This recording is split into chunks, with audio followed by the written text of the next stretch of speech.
जय श्री राम।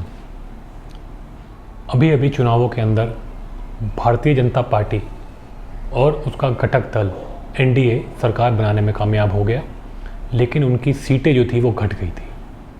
कांग्रेस को उम्मीद से ज़्यादा सीटें आई और समाजवादी पार्टी और तृणमूल कांग्रेस को भी ज़्यादा सीटें आई।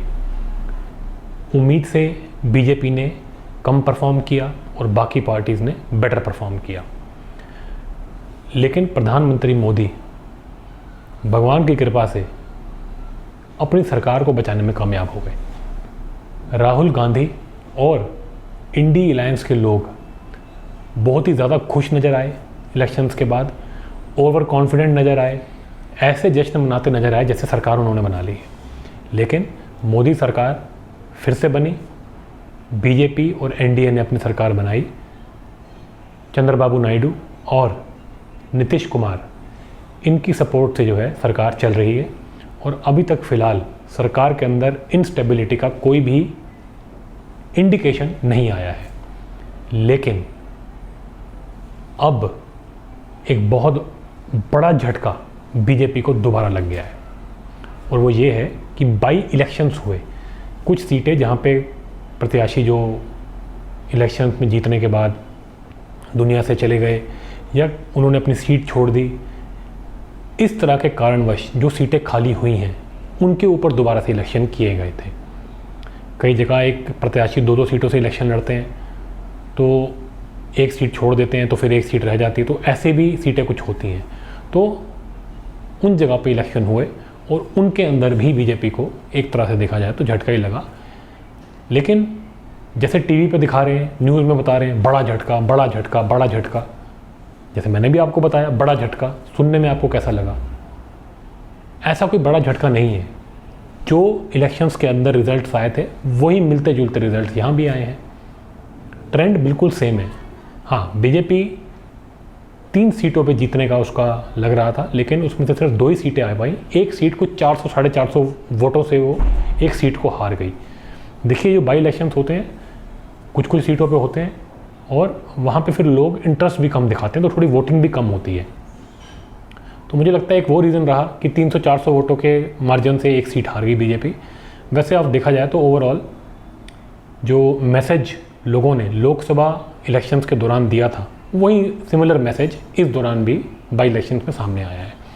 तो मैं आपको बता देता हूँ मोटा मोटा 13 में से 10 सीटें जो हैं वो इंडी गैंग वाले जीते हैं, ये हर न्यूज़ चैनल बता रहा है। अब ममता बनर्जी इंडी गैंग के अंदर है या नहीं है ये मान के चल रहे हैं कि ममता बनर्जी वहीं है। इनकी खबर से तो ऐसा लगता है कि ये खुद इंडी गैंग के अंदर हैं न्यूज़ वाले। तो ये 10 सीटें इंडी गैंग जीत गए। एनडीए को सिर्फ 2 सीटें मिली हैं। बिहार में एक इंडिपेंडेंट कैंडिडेट रुपौली से जो है वो जीता है। हिमाचल प्रदेश में कांग्रेस जो है देहरा और नालगढ़ ये 2 सीटें जीती है और बीजेपी हमीरपुर की सीट निकाल के ले गई। मध्य प्रदेश में बीजेपी ने अमरवाड़ा की सीट जीती है। पंजाब के अंदर आम आदमी पार्टी ने जालंधर वेस्ट की सीट जीत ली है। तमिलनाडु के अंदर डीएमके जो है उसने विक्रावंदी वाली सीट जीती। उत्तराखंड में कांग्रेस ने बद्रीनाथ और मंगलौर की सीटें जीत ली हैं। वेस्ट बंगाल में टीएमसी ने रायगंज और रनाघाट दक्षिण, बागड़ा और मनिकताला ये सीटें जो हैं टीएमसी ले गई बंगाल के अंदर। ठीक है जी, तो ये था जी मोटा मोटा पूरा जो रिज़ल्ट आया है। अब जो ये सब मैंने आपको बताया, जो मैंने आपको ये पूरा विवरण दिया, इसको लेकर के जो है अब सब जो है मीडिया माहौल बनाने में लगा हुआ कि बीजेपी की बहुत बड़ी हार, बहुत बड़ी हार। और जितने भी ये इंडी गैंग वाले हैं ये आ करके ऐसे दिखा रहे हैं कि जैसे ये जीत गए हैं। वही ड्रामा जो पहले इलेक्शंस के पहले ये अभी हारने के बाद जो किया था, ऐसे लग रहा था जैसे ये जीत गए हैं। अब फिर वही मौका मीडिया जो है इनको बना के दे रहा है। मीडिया जो है बेसिकली इनको फुल टॉस दे रहा है और ये छक्का मारने की कोशिश कर रहे हैं। और भाई, जब तुम्हारे को जीतने के लिए 100 रन चाहिए हो और तुम आखिरी बॉल पे छक्का मार दो तो इसका मतलब ये तो नहीं तो तुम जीत जाओगे। एक बॉल में 100 रन चाहिए हो, तुम छक्का मार दो और तुम कहने लगो कि मैंने तो भैया बहुत बड़ा काम कर दिया। कहाँ किया? मैच तो तुम हार ही गए ना। तो इतना क्यों ढोल बजा रहे हैं ये इंडी गैंग वाले और ये मीडिया वाले? और ये मीडिया वालों को शर्म नहीं आती? बीजेपी को झटका, बीजेपी को झटका। अबे 3 महीने 2 महीने नहीं हुए मैच को, एक महीना नहीं हुआ पूरे जो ये जिसे कहते हैं 2 टीमों के बीच में मैच को, लेकिन तुमने जो है ये कह दिया कि भैया नहीं जी बीजेपी तो दोबारा हार गई।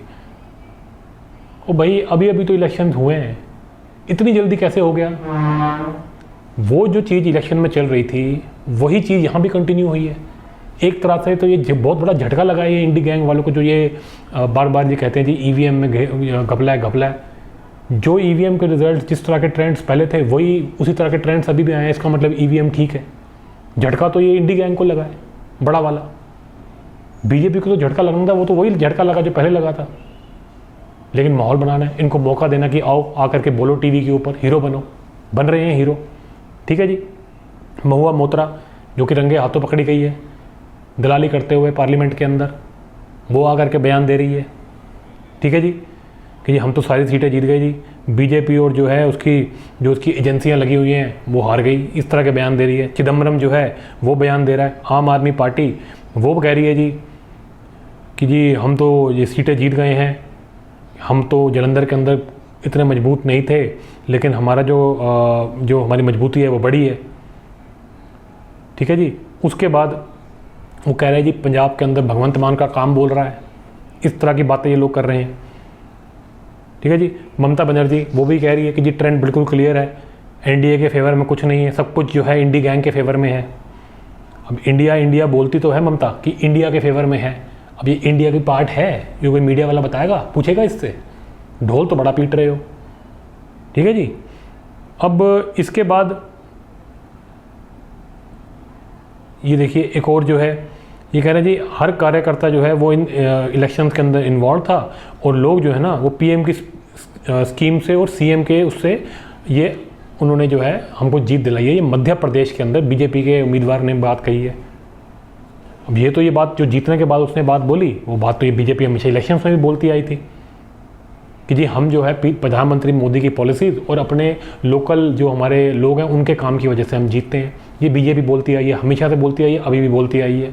लेकिन ये इंडी गैंग वाले बड़े बड़े नेता आ करके ढोल बजा रहे हैं और हार गया जी इंडी गैंग, जीत गया जी, ये हार गए जी, बीजेपी वाले हार गए जी, इनकी तो हालत ख़राब हो गई जी, ये तो बुरी तरह हार गए। अबे ये बातें तो पूरी जिसे कहते हैं इसका एनालिसिस किया जा चुका है, इसका पूरा एनालिसिस हो चुका है कि क्यों हारी है बीजेपी। वही बात को दोहराने के लिए, ये दिखाने के लिए कि बीजेपी तो बहुत ज़्यादा बुरा हाल हो गया है, मीडिया जो है इनके साथ मिल करके जो है इस गैंग इस षड्यंत्र को जो है दोबारा करने की कोशिश कर रही थी। बीजेपी वाले जो हैं इनके पास तो कोई तंत्र ही नहीं है, बड़े सरकार में बैठे हैं, ये कोई तंत्र नहीं है। जब इन लोगों ने इतना शोर मचा दिया तो एक आधा कैंडिडेट आगे भेजा, वो जा करके बोल रहा है कि नहीं जी हमारी पॉलिसीज़ की वजह से हम जीते, वरना ये चुप ही बैठे थे। वो माहौल बनाए जा रहे थे, देश के अंदर माहौल बना देना कि जी बहुत बड़ी हार हो गई बीजेपी की, एनडीए फिर से हार गया, इंडिया अलायंस जीत गया। लगे हुए हैं वो लोग, ये कुछ कर ही नहीं पा रहे, कोई काउंटर नैरेटिव नहीं चला पा रहे। जल्दीबाजी में एक बंदे को भेज दिया मध्य प्रदेश में जा करके भाई बयान दे दे, वरना ऐसा लग रहा है कि हम दोबारा हार गए। तो जी मैं आपसे बस यही कहना चाहता हूँ कि मीडिया और इंडी गैंग ये अभी भी पूरे अपने प्रपंचों में उतरे हुए हैं। पहले इन्होंने फेक न्यूज़ फैला के देश को भ्रमित करके झूठ बोल के वोट जो है 40-50 सीटें कांग्रेस ने ज़्यादा पाली और बाकी पार्टियों ने भी अपना फ़ायदा करा लिया। लेकिन अब दोबारा से इन्होंने यही हरकत करने की कोशिश करी बाई इलेक्शंस के अंदर और मीडिया इनका पूरा साथ दे रहा है। मोदी सरकार बिल्कुल चुप बैठी है, इनके पास कोई प्लान नहीं है। मोदी साहब सोचते हैं मैं और 15-20 ब्रिज बना दूंगा और स्कीमें डाल दूंगा, मुसलमानों को जो है 2-2 3-3 घर फ्री दे दूंगा, तब शायद ये इनको वोट दे देंगे। इनको समझ में नहीं आता कि ये सब बातों से कुछ नहीं होने वाला। विकास से जो है आप अपने धार्मिक कामों को छोड़ नहीं सकते कि विकास कर दो धार्मिक काम छोड़ दो, ऐसा नहीं होता। और इस तरह की जो ये प्रपंच है, फेक न्यूज़ है, बार बार नैरेटिव जो बनाने की ये काम किए जाते हैं, इसके ऊपर भी मोदी साहब जो है बीजेपी का जो आईटी सेल है और जो लोग हैं इनकी ज़रा नौकरी लगाएं, ये ज़रा ध्यान से काम करें। तो जी इस वीडियो के अंदर मैंने आपसे यही बताना था कि मोटा मोटा यही है कि जिस तरह के ट्रेंड्स पहले थे वैसे ही ट्रेंड्स अब हैं। बीजेपी को एक सीट कम आई है ज़रूर, लेकिन कोई ऐसा नहीं है कि बहुत बड़ा झटका लग गया ये वो, ऐसा कुछ नहीं है। लेकिन सामने वाले इंडी गैंग वाले और मीडिया वाले इस तरह का माहौल बनाने में कामयाब रहे हैं। आप जुड़े रहिए हमारे साथ ताकि हम इस तरह की जो फेक न्यूज़ है और जो इस तरह के जो नैरेटिव्स, जो फेक नैरेटिव्स बनाने की कोशिश की जाती है, इसको तोड़ने में आपको अपने साथ जोड़ करके आपको पूरी तरह इन्फॉर्म्ड रखें। तो इस वीडियो को लाइक शेयर करें, चैनल को सब्सक्राइब करें। मिलते हैं आपसे अगले वीडियो में।